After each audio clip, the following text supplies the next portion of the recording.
1.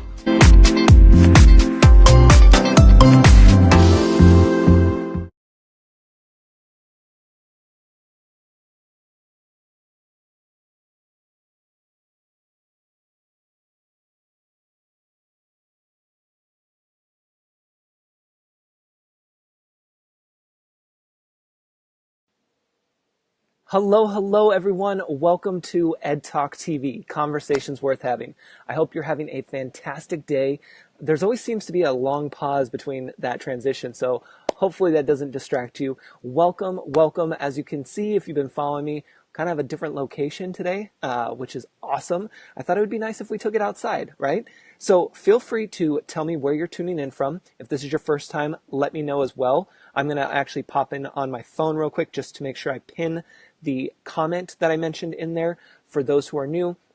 I like to have my first comment pinned for easy finding where my Start Here page is, my new Check with Ed monthly membership, and yeah, that's the big start right there. So welcome. If this is your first time, feel free to let us know in the comments, even if you're watching the replay. And how the show works is it's a talk show. We talk about business, tech, and the user experience.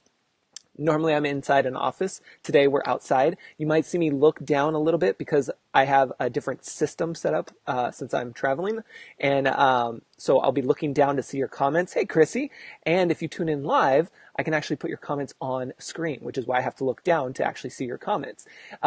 So that's what we do around here. We have fun. We engage with each other, not just with me, but you guys talk to each other. Even if you're watching the replay, there in the comments, because we love comments and we love emotions. Likes are okay, but we want to kind of step up our game for 2018. So if you're tuning in live, hello, and say hi in the comments. And yes, Chrissy's in the UK. Awesome. We have a lot of UK viewers. We're an international hit show, so there's that for those who are new. And don't be shy. If you're watching the replay, definitely let us know that you're here. And what we like to do first is go over some random news, which I'll get to in just a second. And then today, by popular request, we have a special guest returning from episode 24, I believe it was. Let me double check. I have my little notepad here on my phone. 24, episode 24. Arlene is back with us today, so we will be calling her and having her tune in, where you guys can ask questions about Facebook ad targeting. We're going to ask a couple questions about Facebook Insights, because that's been a question that's been coming up lately on different numbers there. Jess, welcome. I got Jess up on the screen. Jess is a great friend of mine, a good friend of mine, great friend as well. And I'm so glad you made it to the live broadcast, so welcome. Be sure to share this out with your audience if you like. And also, if you're watching the replay, you still can participate. I talk to replay viewers all the time, so don't be shy. We got work to do around here, and part of that work is commenting, so that's a good thing. So how many of you guys, let's just jump into random news. How many of you guys watched Shark Tank last night? Now, I know that some people haven't watched Shark Tank before, and that's okay. Good and great, right, Jess? How many of you have watched Shark Tank last night, at least? You can watch it before that, but last night there was an episode. Well, they actually only had one episode on last night, but they had, and I'm going to try not to butcher the name, and replay viewers let us know too in the comments, but I'm going to try not to butcher this name. Avocado Diria. I probably said it really wrong for those watching, but Jess, avocados, we were talking about this the other day. So they have the world's first avocado bar, and this is in New York, and they were on the Shark Tank episode last night asking for an investment so that they can open up multiple shops. Now, here's the question I want to put out to you guys, because we talk about business, right? We talk about getting started in business. Some of us are already well along our way. And this was a really good example of how specific should you get with your audience? How specific should you niche down, I should say? How much should you narrow down your focus? So here's the question, and even if you're watching the replay, you can answer this.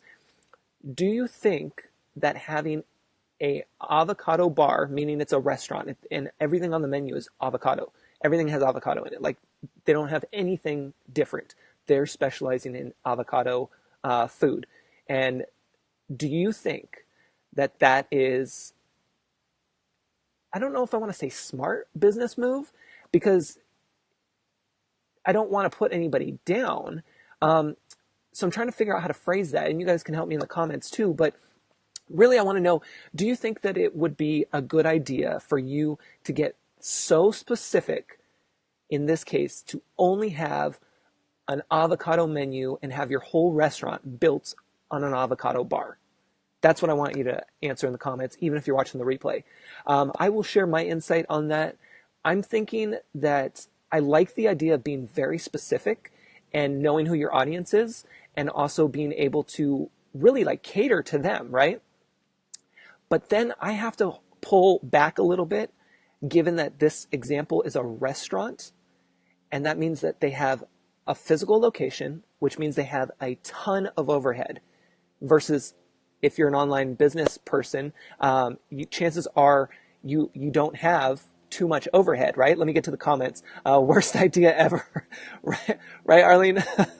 Arlene says, worst idea ever. Didn't do their market research on demand. Going to be an epic fail. Yeah. And Paula, yep.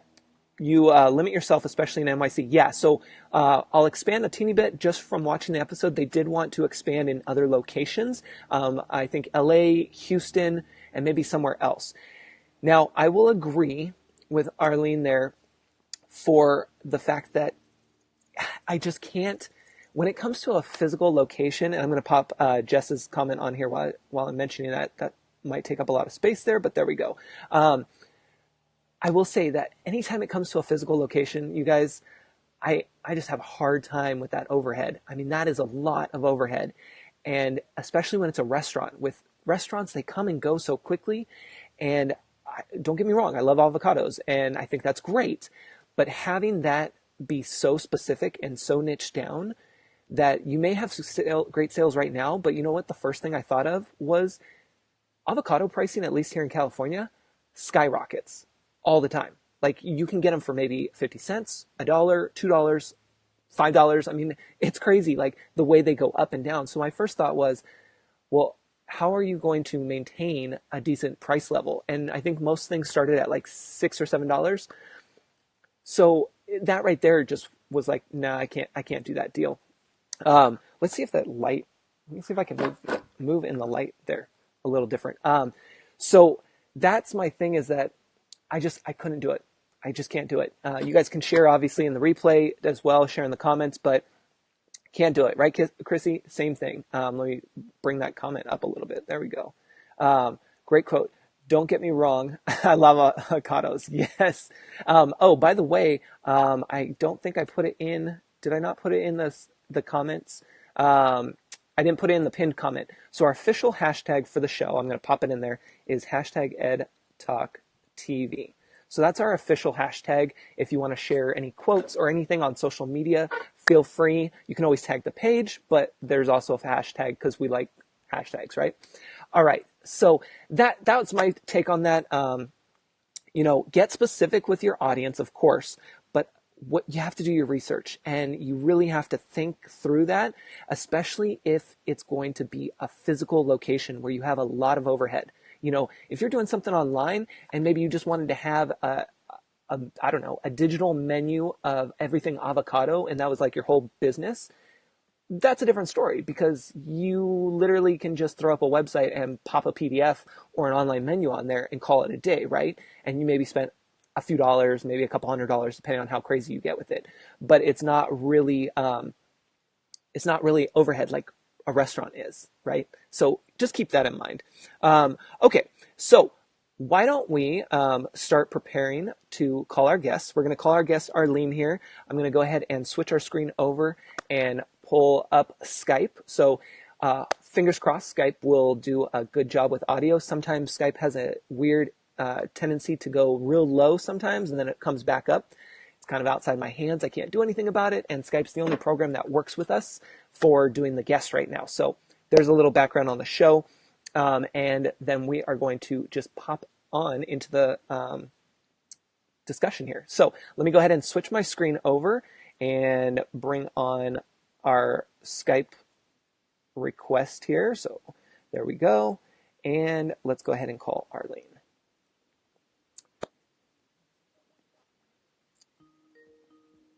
bear with us while the screens make their transitions here. Hey there. Hello, hello. How are you? I can't even believe that the story about the avocado bar. I'm sitting here and I just want to stick a fork in my eye because it's so painful to consider that somebody would be doing something so stupid. Yeah. I mean, are you kidding me? Yeah, oh my God, this is so ridiculous. And of course, you know, they're on Shark Tank like I was, and everyone gets picked to be on Shark Tank for different reasons. And of course, the reason is the most ridiculous thing since the invention of the fucking avocado. Jesus Christ. And they're going to expand to LA as if we don't have avocado in every freaking restaurant in LA. Right. I know every restaurant I go to here at home in LA has avocado. So there's nothing special. I mean, if it was a tequila bar or a wine bar where you've got 50,000 varietals, people are real connoisseurs of wine or tequila, plus they can get drunk as a result, I'm all about it. But, you know, I don't have avocado that made me high yet. So, you know, you got to give me a little more than a freaking avocado. Yes, yeah. And you guys, even you watching, that's a great point to pay attention to, that you want to, you know, what can you bring, if you're going to be so specific on something, what can you bring to the table that's going to hook people, that's going to keep them coming back, that's going to bring people in the doors in the first place, besides the fact that they have avocados? I mean, that's one start, but you got to get something that's going to be consistent, you know? Well, you know, you can look at avocados and say, okay, this is my MVP. This is my minimum viable product. Okay, that's really great, but where do you go from there? Yep. Are you what? You introduce a tomato? Like, what's wrong with you? Who does that? The tomato goes in the freaking avocado, and so does the chopped onion.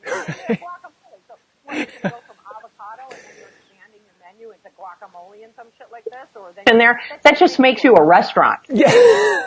Oh my God. You know what? You want to talk about people just taking all their money and lighting it on fire and throwing it all away. Those people just burned up their life savings because they had some stupid idea about freaking avocados. Yeah, it's crazy. And in New York, you're gonna be importing. I mean, it would be one thing if you were where the avocados were grown, right? But you go, I mean, it's freaking February in New York right now. Where are you going to get fresh avocados to supply how many restaurants? Yeah, exactly. And it's like, and they're not fresh. They're not fresh because they're not coming into the store from the truck that just came from the grove. They're coming into the restaurant from the refrigerated truck that's been on the road for the last 5 days. Oh my God. It's so, I'm sorry. I just hate people stupid. No, it's great. And it's good discussion. Sorry guys, I'm trying to get you a better line there for me there. Perfect. Where are you? I am actually out, in the country. It's by my house, but I'm actually out, kind of staycation, if you will. And so, I thought it would be fun to have the show outside and kind of see some of the beauty. Where are you? Where are you? Ojai or some shit? No, Sonoma. It's in California. No, I live in LA, dude. Oh, yeah, that's right. So out in wine country. Oh, you're in one of the remaining houses that burned to the ground? Yeah, I know. Yes. Horrible. Yeah. It's look, there's an example right there. A wine industry decimated by the fires. Yeah. And what are you going to do when all of your avocado groves are burned up? Right. Hello. Yeah, it's a thing that you have to think through that a little bit more, especially because you have an actual location and all of that overhead. It's just, I just can't imagine worst case, even the best case scenario. I can't imagine like what would happen if you just didn't get your avocado shipment. Like, what do you do? Yeah. You better open up the bar and like have a moving rove bar, rave, whatever the hell they call those things, and turn your location into something else. But you know, I think there's something really important about this. Yeah. And it's about bringing up the overhead. And I think that one of the biggest failures of most people who are thinking about starting a business is that they start at the wrong place in the process. Meaning they do all the creative stuff because that's the fun and sexy stuff. Yeah. And then they skip over the really hard stuff, which is about oh, maybe this isn't such a good idea, they just skip over that part, which is called market research and determining whether or not you have an actual demand for that freaking product or service. And then they jump right into, oh, I've got this great idea and I'm going to do this thing. And then they start sourcing all of where they're going to get the products that they need for whatever it is that they want to sell. And then they go straight into looking for locations because it makes them feel like they're in control of things. And that's sexy too, because now they're fantasizing about, oh, I'm going to have this great restaurant or this great store on Fifth Avenue. And then they say, oh, well then, now you need to go shopping for display items. And they want to do all the creative, sexy stuff. And they don't want to do the hard stuff that is about ensuring that you don't lose all your fucking money. And that's a great point. Even you guys watching the replay, like that's a huge point to make, is that you have to understand that yes, it may feel like you're doing the work because you're looking for the location and this is perfect and you're visualizing everything, but it comes back to the basics, which is the market research, like you mentioned, and really doing your homework and really going through those steps that maybe aren't that sexy, but they're going to be long lasting if you do it right. And then they'll save you a lot of time and money in the long run. Well, and the thing too with that is that, if people are going to start a business, they're going to become an entrepreneur, and maybe they've been doing a certain thing for a long time, and they're expert at something. Well, it really helps to be an expert at something, but I wasn't expert at what I invented. I just created the shit. But the thing is that you may be expert at something, but it doesn't mean that there's still demand for it. And you have to go out, and I said this to you, when I was on the show last time. Yeah. It's not your job to convince yourself that something's going to work and then defend your idea to everyone else who's starting to poke holes in it because they're so freaking obvious. Right. Your job is to go out and do the work to figure out how many holes there actually are in your idea and determine whether or not you can either plug those holes or figure out how fatal those holes might be in your idea. And if the thing is still floating, then you've got something to work with. Yeah. So it's not to just be an expert at something. It certainly helps, and that's where you can have your starting point. But if you do not go out and determine whether or not there is a demand for what you have to offer, no matter how great you are, how expert you are, and shit like that, if you don't know how many other players there are in the market are doing, why their offers are better than everyone else's, why this one is just doing gangbuster business and the 4,000 others of them are doing nothing, what are you going to do? Just go out into that environment and say, hang up your shingle and say, okay, here I am. I'm just waiting for the traffic to show up. Right. It's just completely wrong, because I absolutely believe that I see this happening on the internet all the time, where people will, find some weird little product that is based on something that they have seen out in the market. And I'll give you an example. This guy came to me and he had an e-commerce site and he was struggling. He had almost no sales on this website. And he was selling animal-related products. They were clothing-related and, a bunch of shirts that had cat sayings on them and animal prints and all this fucking bullshit. And he had, I swear to God, Ed, he had to have had 500 products on that website. Oh, jeez. And he's wondering why he's not selling anything. And I'm like, dude, I don't know what you're doing, but it's no wonder you're failing here, because you're not even focused on anything that the consumer can relate to. All you're doing is driving traffic to a website that's got a bunch of shit in it. You ever walk into an antique store? Oh my God, I want to run out of there just screaming because there's so much shit all over the place. They're like freaking hoarders. Yeah. Well, his store was like a hoarding store. And so I said, look, give me a few minutes. Let me look through all this shit. And, I'm looking, and I was like, really? Are you kidding me? Anybody buying this shit? How many of these are people buying? This is ridiculous. And then I found one thing. And the one thing was, it was a hoodie jacket that had cat ears and a pouch where you could put your cat and carry the cat around the house with you. And we all know that people carry their cats in their arms. Yeah. And a lot of times they've got the cat in one arm, got the glass with a dish of food in the other hand or the other arm, and the cat's squirming and all this kind of shit. Or they would just like to hold and cuddle the animal, right? Right. And I said to the guy, this should be your Facebook ad. This should be what you're selling. And forget about all that other shit. Just concentrate on this. I swear to God, you're going to sell a zillion of these things. Well, lo and behold, he goes away. He doesn't believe anything I'm telling him. Course. And I swear to God, 2 weeks later, I see a Facebook ad for that freaking hoodie jacket, and there were probably 20 million views on that video ad for that stupid hoodie jacket. And there were thousands and thousands of comments on that jacket, and those people were making money over fist. He only ever had to sell that one thing because the market for it was so obvious. Pet lovers, pet owners spend more than $8 billion a year on pet-related products. And you take a piece of clothing that's super cute. I mean, you could sell anything with a freaking unicorn on it right now. Right. Maybe even a sloth. And so you give somebody a hoodie jacket they can wear that's super cute with the cat ears, and it has utility, meaning you can carry the cat in the jacket or hold the cat in the pouch like you're a freaking kangaroo. That is a home run, and obviously it was.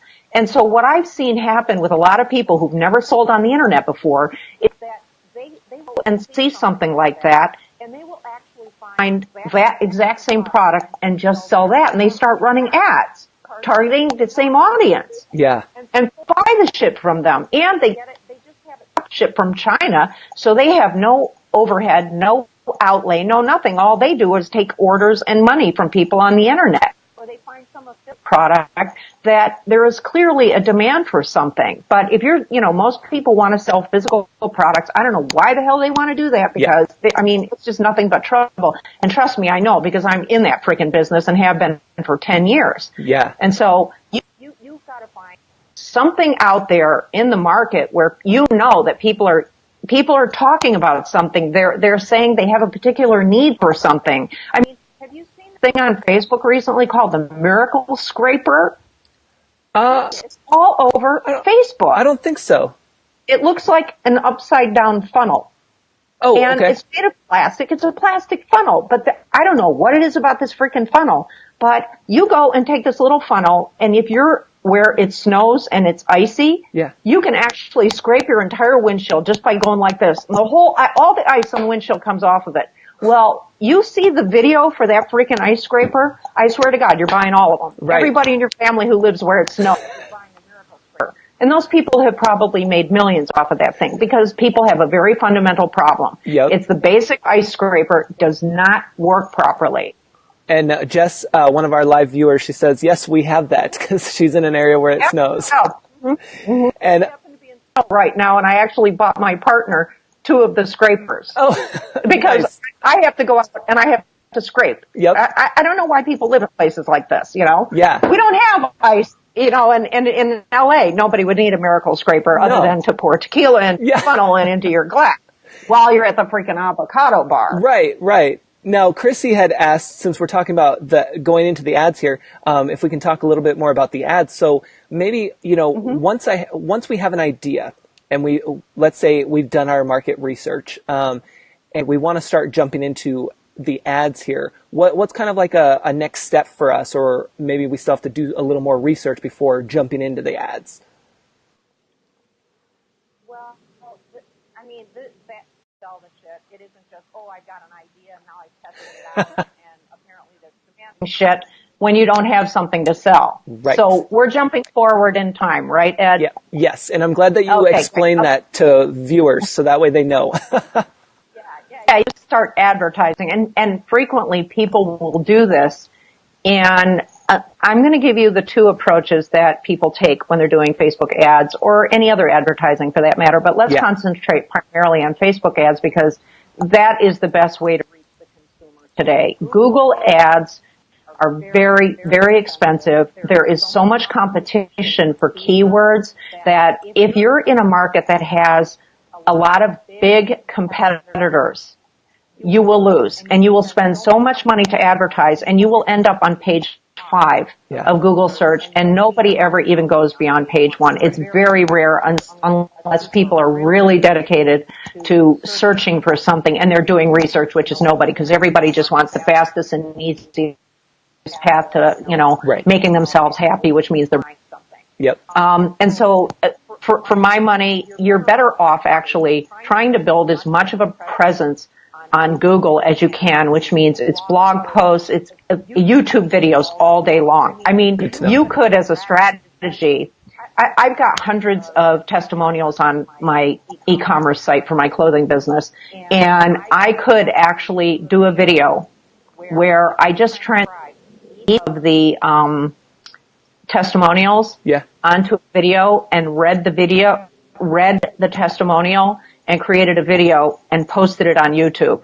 Wow. I could have hundreds and hundreds of video testimonials on YouTube, and I would be using keywords on my YouTube videos so that when people are doing a Google search, those YouTube videos would pop up, and I would be littering the Google search, the search results with nothing but all these customer testimonials. You think that people aren't going to look at that and say, well, this is the product that I need to buy. Right. So if you can, understand how to use YouTube videos, doesn't matter what's on there, they just have to be there, and you get enough of them there. Google indexes them and shows them because Google owns YouTube. Yeah. And videos are the biggest, videos are prime real estate on Google search. Right. Okay. So that's one way you get organic search. So for me, my biggest traffic is actually Google searches that are organic. I don't pay for any Google search results. I pay for Facebook ads. And so when we move into the world of Facebook ads, there are two schools of thought, and I think I'm probably the only person in the second school of thought, and I am actually right. Okay. Sorry, I'm right, because I have been involved in consumer segmentation and in understanding what makes people buy for probably 20 or 30 years now. Right. And what I understand, and I told you in the last visit about when I was on Shark Tank, and I had 6 million people see my product that night, and I did $8,000 in sales. I did less than probably 30 or 35 sales during the I think it was 4 days or the 10 days, whatever the hell it was, period, after my episode aired. The night it aired, 100 hits on my website that night. It's crazy. And I did $8,000 in sales. So why do I need an audience of 6 million people who are not my buyers? Right. They're not my customers. There's no indication. I don't know or understand anything about people who are watching Shark Tank, just that they like Shark Tank. Yep. And they're at home on a particular night. Okay. So the school of thought, the first one is that you cast the net far and wide, and you allow Facebook to what we call optimize that audience, which means you start running the ad, and Facebook will start analyzing the profiles of all of the people that are clicking on your ad, assuming anyone is. Sure. Because what most people do is they say, okay, I want all the women in Los Angeles who are between the ages of 25 and 34 have expressed an interest in shopping. Right. Okay, that just delivered about 4 million people.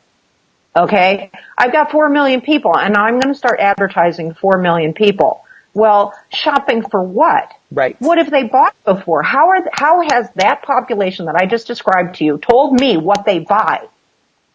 They haven't. But there is a school of thought, and many internet marketers and Facebook advertising experts will say, okay, you cast your net wide, because you're now going to allow Facebook to do the work for you, which is they're going to analyze the profile of all the people who are clicking on your ad, and they will then look at the rest of the 4 million people, start delivering the ads to those people. But what if you have 1 million people? Right. How much money do you have? Yep. How much money do you have to pay to reach 1 million people? You don't have enough money. Yeah. Because if you're advertising like most entrepreneurs and small businesses, they want to spend as little as possible. Yep. So it's like $10 or $15 a day. Well, for that money, Facebook will show approximately 200 to 800 people and your ad per day. Wow. Oh, you're trying to reach 1 million people. Good luck. Do you have $1 million? Because that's what it's going to take. And so the second school of thought, which is I'm the only one who's in that school, and I'm fighting with people all the time on the internet about this, is if you actually start with an audience that you know is predisposed to wanting what you have to offer, then you're going to spend almost nothing on your Facebook ads and get a huge return on investment because your audience size may be 30, 40, 50,000 people. Yeah. Now, let me show you how this works. I sell motorcycle clothing, protective clothing to motorcycle riders, primarily women. Now, how do I find women out on the internet who might be interested in protective clothing that is fashionable? Right. Well, it's very simple. Who are the women that are most likely to be concerned about safety when they're riding? These are women who actually go out on the track and motorcycle racing. Not professionally, but just go out for a day at the track. It's like going to the go-kart track, Right. but it's a motorcycle racing track. Okay. And I've been on the track. If you're going out on the track and you're traveling at 120 miles an hour, you better believe you're covered head to toe in protective clothing, Yeah. aren't you? Or don't you? Yeah. Right? So those are the women that would be most interested in my product because they're predisposed to ride a motorcycle, they ride fast, and they already wear protective clothing because they're out on the track. But when they go out on the street, they're not wearing track outfits because they're Right. covered head to toe in leather. You want to wear fashionable clothing.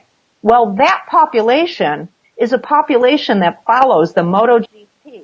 It's the Grand Prix motorcycle racing circuit that has Okay. hundreds of thousands of people who follow that. And so all I have to do is advertise to that population. Smart. And if I say, okay, I only want the women who are between the ages of maybe 28 and 55 because they're going to have the most money because they've been working the longest. Sure. All of a sudden, I'm golden. And I generated dollars in sales using nothing but Facebook ads, and that came from nothing but $7,800 in Facebook ad spend. And Now, that's not something I can guarantee is ever going to happen for anybody else because my product is so specific, my market is so specific. But think about this. Let me give you another example for Yeah. people who are selling clothing. Let's say you're selling clothing to plus size women. Okay, how would you potentially find those women on Facebook? Well, a plus size person, in all likelihood, at some point in their life on Facebook, has probably expressed an interest in weight loss because women are always worried about weight loss. Sure. Okay, so that's one place you can be looking. Also, you look at other brands that women who are have purchased in the past, or because if they purchased product in the past, it is likely that they have clicked like on a Facebook page associated with that brand. Well, the clothing brand Torrid, Torrid, Yeah. is specifically for plus size women. And it is of a certain age group, and it can be associated with a certain racial identification. A lot of African American plus size women shop at Torrid. Interesting. That's just a fact. Yeah. There is data that proves that. And so if you're looking to target African American plus size women within a certain age group, you target Torrid. Sure. And all of a sudden here they come. And so Facebook's ad platform gives you the ability to piece together or to put together your own profile of a person. So for me, I'm looking for women between the ages of 28 and 55 who can live in the U.S. or anywhere else, but I'll just limit it to the U.S. Sure. And have expressed an interest in motorcycle racing and maybe have very specific types of motorcycles because those are bikes that you might find on the track. That really guarantees that this is the right population. My audience might be 50,000 people, but I generate more sales off of that population of 50,000 than I did off of 6 million people watching me on Shark Tank. Yep. And so your objective and your goal is when you're looking at your ad targeting and you're putting your ad together and doing your targeting is you must go beyond the obvious, which is the demographic targeting. You are looking at what do people buy that might indicate to you that they would be interested in your product. Yes. That's a It's good. that simple. Yeah, and that brings up a good point. Jess, I believe, had asked earlier, how do you know when you've done enough market research, which would tie into that right there. How do you know, is any kind of indicator that you can give people to kind of assume that, I mean, because market research is never done, but how far they've gone before they can start then jumping into the ads? Well, what I did, and, when you're talking market research as an individual, there's only so far that you can go. And I started my clothing business. Here's how I get it.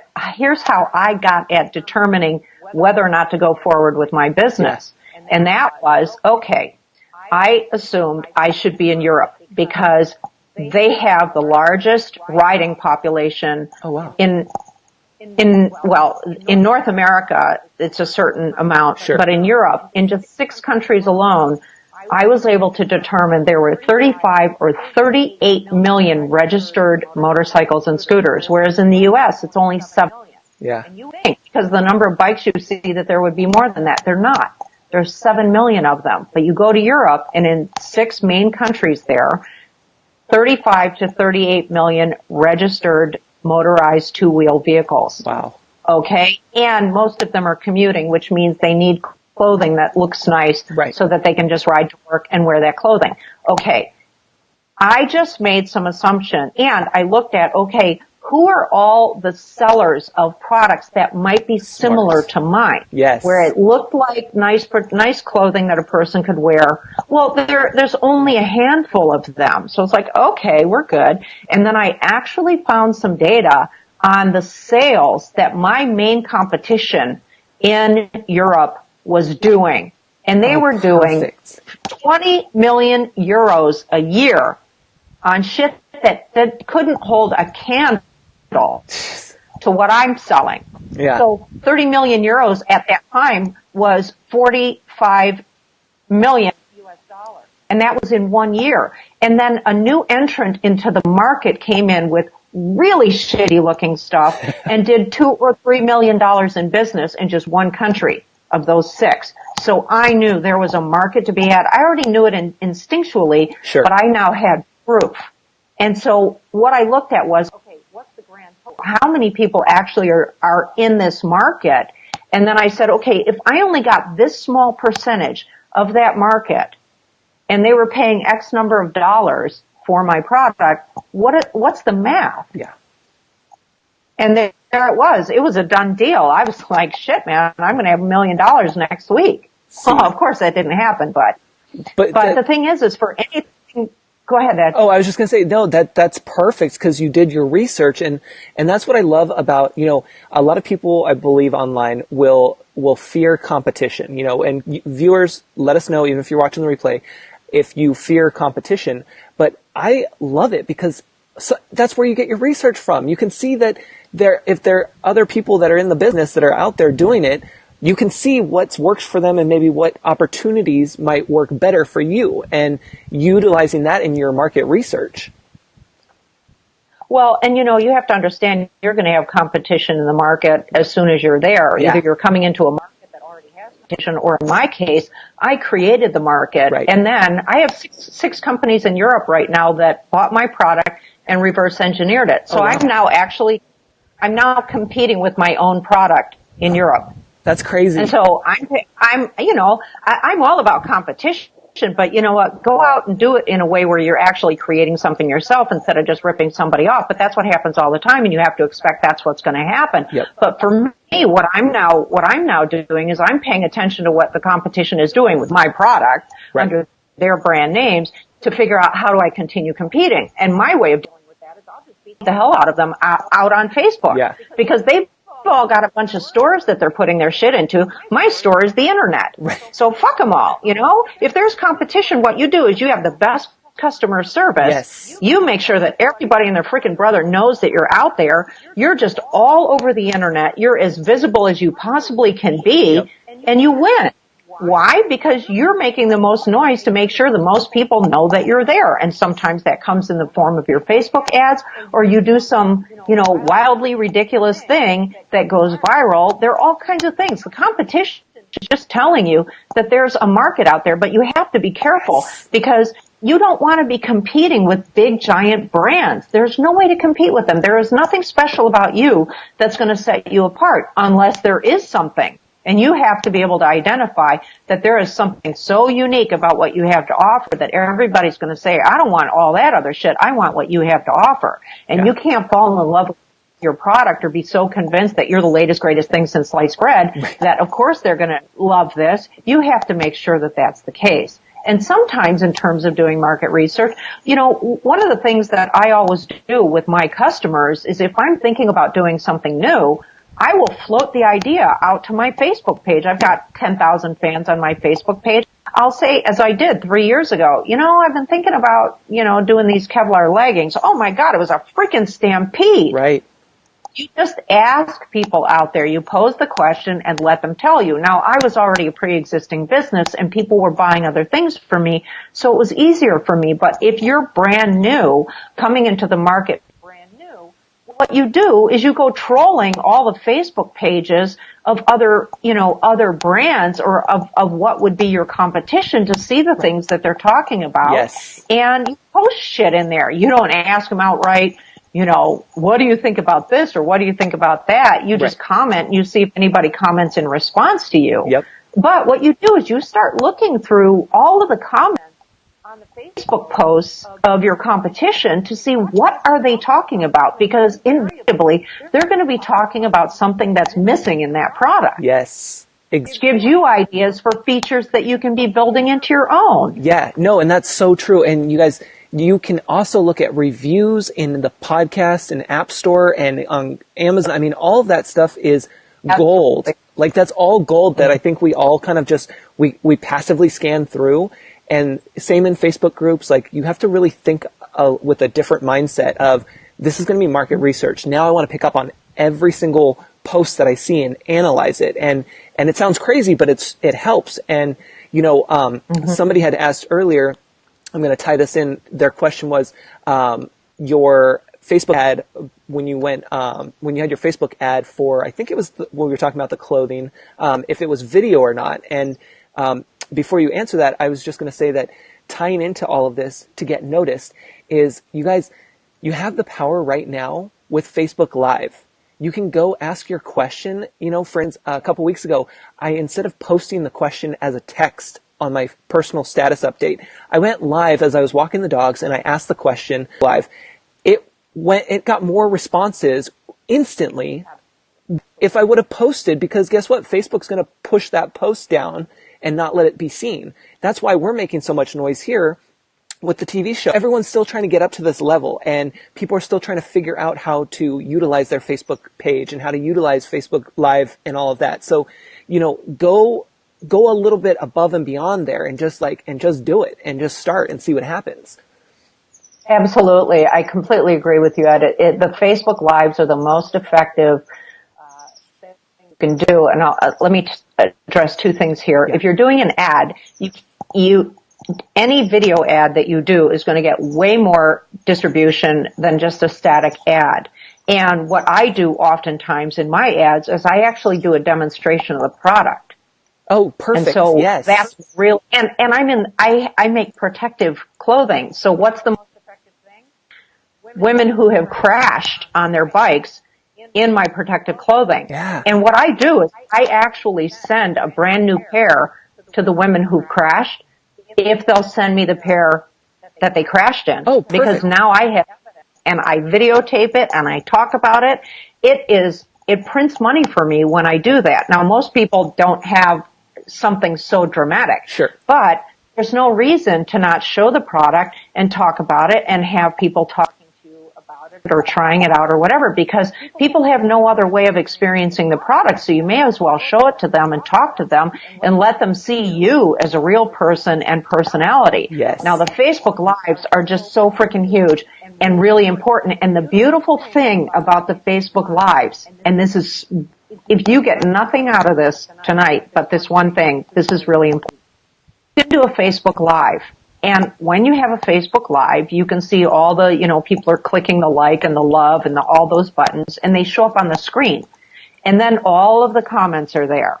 Right. Okay, you will get wide distribution when you're doing a Facebook Live. Well, what you then do is you go into your ads manager in Facebook and you run an ad using that Facebook Live post, which is now a video. Sure. And it shows, it makes it look like it's running live when you are looking at it as an ad, right. And all of the comments are down below. So I have a client right now, he's a very big guy out in internet marketing, and I do his Facebook ads for him. And what we're doing is he ran a Facebook Live webinar demonstrating his software program, and he's had hundreds of comments on that Facebook Live, which we then use as an ad, which every time that ad is running and people are commenting on the ad, it adds to the whole scroll of comments. Yeah. So it looks like so much demand for this, Right. that it's like an endorsement for the product that's being described in that particular video. So you can either create a new ad or use an existing post as the basis for your ad. Then what you can do, as we've done in this example, is I just go back to that exact same post later on and I edit it so that it's specific to a different audience. Oh, smart. But Okay. then all those comments are still there. Yep. Yeah. So that's the really most clever way of using that stuff. Yeah, no, and that was a great example because, when you think about it too, everyone watching right now think about how crazy successful QVC can be for people. Like, I don't watch that, but those demonstrations, even if you just watch, I watch mostly Shark Tank. So even when Lori's talking about the demos, when you demonstrate a product, it sells instantly. I mean, that's for anything. All day long. I mean, the way that people buy on Amazon is they read the reviews. Yeah. Yeah. That is gold right there. The reviews will shift people into the buy column. It happens to me all the time because I have so many reviews on my website or on my e-commerce website. But any of the reviews on Amazon are unbelievable, and you can't use any videos on Amazon. It drives me crazy. I've got demonstration videos on my website. I've got tons of testimonials and so forth. So it's all right there. Right. And then on Facebook, you see a ton of videos there. So there's all kinds of content that are building your social proof. And if you're doing a demonstration video, there's no better proof for someone than to see the thing in action live and working. Right. Yes. And they don't even need it. They don't even need a review at that point because they've seen it for themselves. Right. Right. And Jess, that's a great point she just brought up. She just kind of brought up a question, so doing a Facebook Live or YouTube Live, showing products will be amazing. And it's true. You guys can repurpose your stuff, like I tell you here. Yeah. This show, we air it live on Facebook because that's what Facebook wants and that's where my audience is and that's where I have the most engagement. But then this gets uploaded to YouTube just to be there in case somebody discovers it there. And then I also have it as a blog post on my website that also has all of the comments. So somebody who's not into Facebook can still go to my website and watch the video and see all the comments. It's awesome. We have to repurpose and be smart about how we're putting all this information out there because we don't want to recreate everything all the time. That's too much work. Absolutely. Absolutely. This has been so amazing. Erica, hi, you're late. I know you're late. That's okay. You can catch up. So any last words? Because I want to be respectful of your time. And I know that if you have time later today or tomorrow or whenever, there's other questions in the comments. But anything else that you want to leave us with? I want to make sure we're respectful of your time today. Yeah, it's no problem at all, Ed. I'm happy to offer whatever I can that's helpful. I just always come back to this thing about when if you're thinking about launching a new business or coming to market with a new product, it is this piece around making sure you rein yourself in and you don't let yourself get rammed through the process because you get so excited about the idea that you have. And now you're off and running and you think you actually are in control of the situation and you're so excited about all this shit that you don't understand that you're running a marathon. This is not a sprint. Right. And it is a sprint for most people until they realize that they've made a huge mistake because they didn't do the homework or the market research to really validate that there is a demand for whatever it is that they're coming to market with. And the other part of this is you will spend 90% of your time once you come to market doing sales and marketing. And that is a very harsh reality. And what it means is that you need to be factoring in to your plan when you are launching that product for your entire marketing plan for how you are going to create the widest exposure possible for you to the right audience. And so this is all of the brain work that people don't want to do because they're afraid that maybe they're not right. And so rather than ensuring that they have the greatest chance of success, they run in the other direction and let their excitement take them all the way into bankruptcy. Yeah. And I can't emphasize that because I have people who come to me every single day where they've come to market with something and I have to take them all the way back to the beginning, or I have to say to them, I'm sorry, but there's nothing that can be done here because there's no market for this. Right. And I can look at a product in 2 seconds, or a person can tell me a product, and in 2 seconds I can tell them what audience they need to be going after or whether or not there is real potential for that product to sell. And so if in the final minutes we have here, if you use this, if somebody in your audience here wants to give you an example of something that they're selling, let me give you my thoughts on the product, both in terms of what I think about the viability and also what kind of audience you would go after on Facebook. And I'm doing this completely live. I have no idea what you're going to present to me, but I'm willing to take a stab at it. Yeah, definitely. If you guys have that, go ahead and pop that in the comments.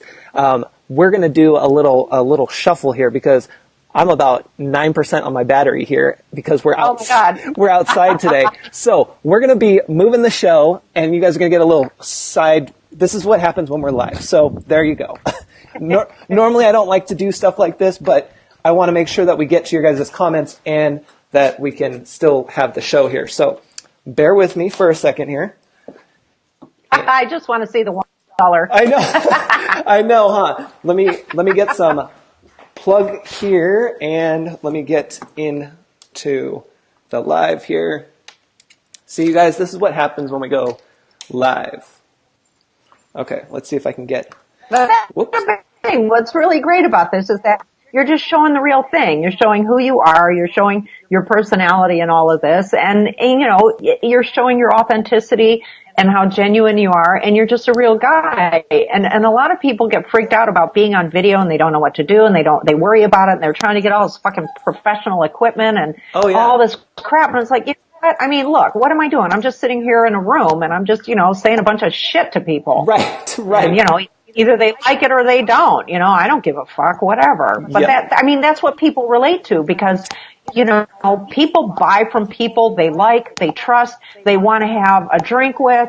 That's who they buy from. It almost doesn't even matter what you're selling. If you come across in a way that people can relate to you in whatever way that is around whatever it is that you're talking about, those people are going to buy from you. This is not rocket science. It is not that hard. If you've got something that is going to meet the need or a need that the consumer has, then the big sales pitch is just you and you being authentic.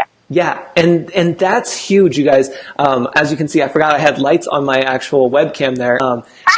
You know, it's like you try to have everything perfect and set up and everything, and then sometimes it happens, and so you just got to keep things moving and keep it going and see what happens. I guarantee you, the more you plan all this kind of shit out, the more likely it is you're going to have a problem. So you may as well just put yourself out there and be whoever you are. And if people like you, great. If they don't like you, fuck them. Exactly. So real quick, let me see in the comments here if we have anything. So Paula says, books for kids with food allergies and kids with feeding tubes.